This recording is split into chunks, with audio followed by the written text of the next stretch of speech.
The following is a semi-professional... fuck it, read it yourself. I got a chainsword! This fucking weapon's awesome. Alrighty. So, the chainsword in... I was talking about the one from Cyberpunk a little last episode. Yeah! The chain blade in Cyberpunk is a ripping, tearing weapon. It absolutely shreds body armor. And its entire purpose for existence is the fucking destruction of body armor and soft targets. And it does so with frightening efficiency. And then you can get some really stupid shit, like you can weaponsmith a mono-edged chain blade, which is monofilament wire, for anybody who's not familiar, or high-frequency monofilament wire, because it actually vibrates at a almost atomic level. Oh man, I love the little orc spaceship flying along. But yeah, that's Cyberpunk though, and as much of a whore as I am for Cyberpunk. Oh man, me too. We've talked about it multiple times in the show. We love Cyberpunk. That is my fandom. Like Cyberpunk. Oh no, definitely. Cyberpunk, then BattleTech, and then I'd say probably this. As far as science fiction is concerned, like science fiction television shows, I'd say Stargate's up there. Person of Interest is technically science fiction. There are a lot of people that yell at me for saying that that's science fiction, but it is science Serenity, fiction. or Firefly, rather. You know, I've always, for me at least, I've always said this: Serenity or Firefly is a universe I would want to live in, but it's not a universe I admire. Does that make sense? No, definitely. Well, it's kind of, you could get the shit end of a stick and be a fucking bumpkin, and well. There's no bumpkins in MechWarrior, but then everybody has purpose in MechWarrior. That's the problem with living in the MechWarrior universe. What's kind of funny is the same thing happens in 40K, is there are a couple human planets that have very little technology, and then one day the Imperium of Man just, like, rides down. Oh, that's a squig. The Imperium of Man comes down and is basically just like, hey, so you've all been digging in the dirt for a while. There's a war coming, so we're going to need, like, 50% of your population to get in the ship and go to war. And, like, that's pretty much just how the Imperium of Man does things. I forget the exact number, but it's something like it costs 1,000 souls a day to keep the Emperor on his golden throne. Oh, Jesus, really? Which, the Emperor, that you'll hear them talk about him a lot in this game, he is a real person.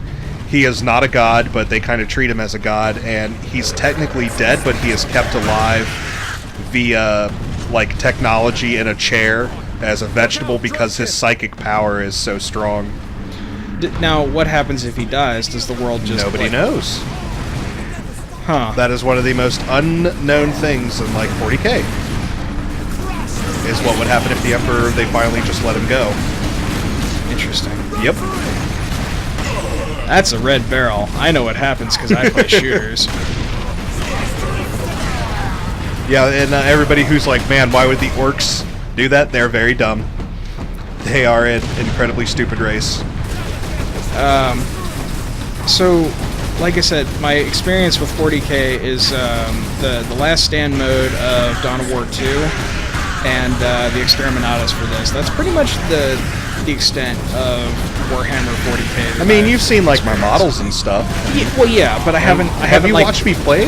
No, I've never okay. seen anybody play tabletop 40K. Ever. I should bring some models over sometime, man. Just do a little skirmish. There's a huge contention in the community right now because the tabletop game, as far as competitive play, is very unbalanced. Oh shit! That's not the button. Damn it. I love games that do that, because that is a very real thing. What? The quieting from, from explosives? From explosives, yeah. Yeah. That happens. It sucks. Tinnitus is the technical term, but, yeah, the ringing of your ears is your actual, like... It's the stapes, I think, being jarred out of position from concussive force. Yeah, or and then Purkinje fibers? No, they're not Purkinje fibers, those are inside. Oh god. Oh, that's right. I forgot about that. The mechanic in campaign to keep you alive for as long as humanly possible is to So that's a knob. Yeah, these bastards, these guys suck in the So the knobs are on the next level from the boys. They're a little bit bigger, and they're kind of the sergeants of the orcs. They're a little bit tougher and stronger. He's gonna kick your ass. Oh god. Well, this might be my first death. Oh yeah. Alright. Let's get back in it. So, yeah, in the Exterminatus mode, because I usually play a Tactical Marine in Exterminatus, just because I like that long-range sort of long-distance Dominator fucking gameplay. And these guys, the Shootas, I think. Yeah, Shoota boys. Yeah. These guys are like chumps in comparison to the Shoota knobs that you encounter in Exterminatus mode, which again, Exterminatus mode is not the entire game, but it is like the most of this that I've played. Yeah. The most playtime I have in this game. Yeah, like in the tabletop, you can have Shoota boys or Slugga boys, and the Sluggas have kind of like these guys. They have a little pistol and a axe or just one instrument for chopping and crumping, and then the Shootas have big rifles. Yeah, the thing that I noticed about the Exterminatus mode though is that like if you get in close with a melee knob, you're just done. And even though you're supposed to be an Ultramarine or a Space Marine in general, it's still the end of your goddamn day when you run into a melee knob. Well, it's kind of interesting because it's two very different play styles, but as far as Games Workshop goes, like the Space Marines and Orcs, that's kind of the bread and butter of, you know, contention. It's the good v evil. It will always be like, you know, they're... And it's got, you know, obviously like a ton of lore because the Orcs are popular just in... I mean... These orcs are very popular. People quote shit a lot from them. You know, like the red ones go faster. That's from Games Workshop, and that's like, you know, a thing that people quote all the time and don't know. Like even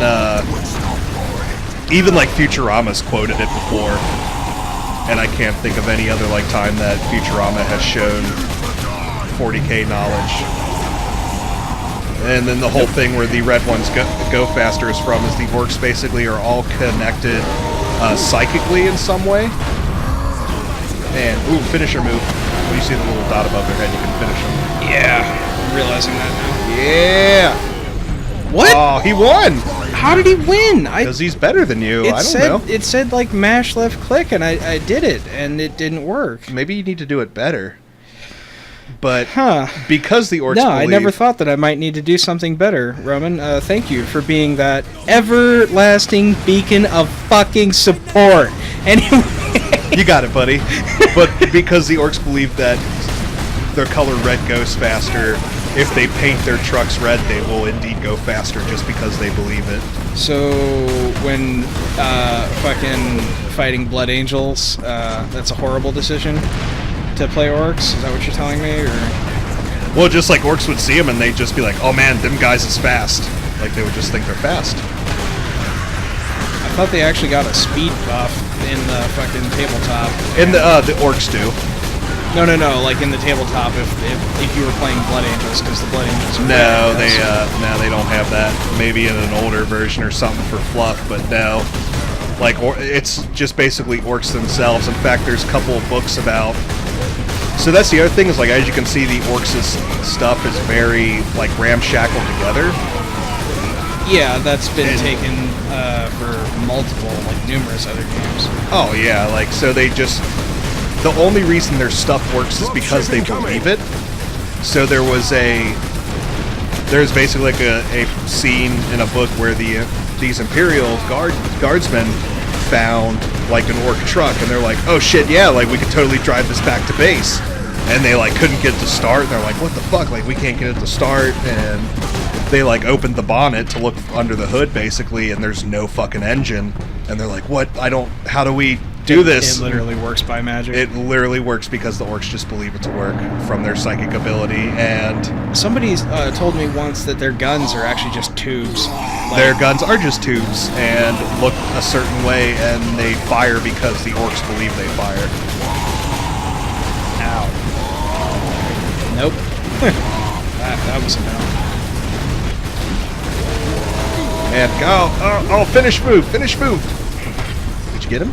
You got him! He's dead, but I don't think I finished him. We thought we were done for. Where is your commander, guardsman? Inside, but the door is sealed. Okay, so Imperial basically, Guard, we are Ultramarines. So you can see why the orcs are terrifying to just humans. Like, look how big that orc is next to those little guardsmen. no, I can understand. I can Actually, that's a cognize. perfect, like, picture of that's what it's like. Yeah, I can cognize like why they would be terrifying. I can cognize why the fucking Space Marines would be terrifying. No, yeah, it's, you know, and they're not, like, all the Space Marines are not really big on pageantry and whatnot, so they don't have parades, so it's kind of, if Space Marines are walking through your town, like, something bad is happening. So, on the Well, you topic, can hold that thought yeah, for the next episode of Nihilhalla. But what is that thought? I will tell on the next time. Ooh, cliffhanger. Yeah, sorry. Another hold of the green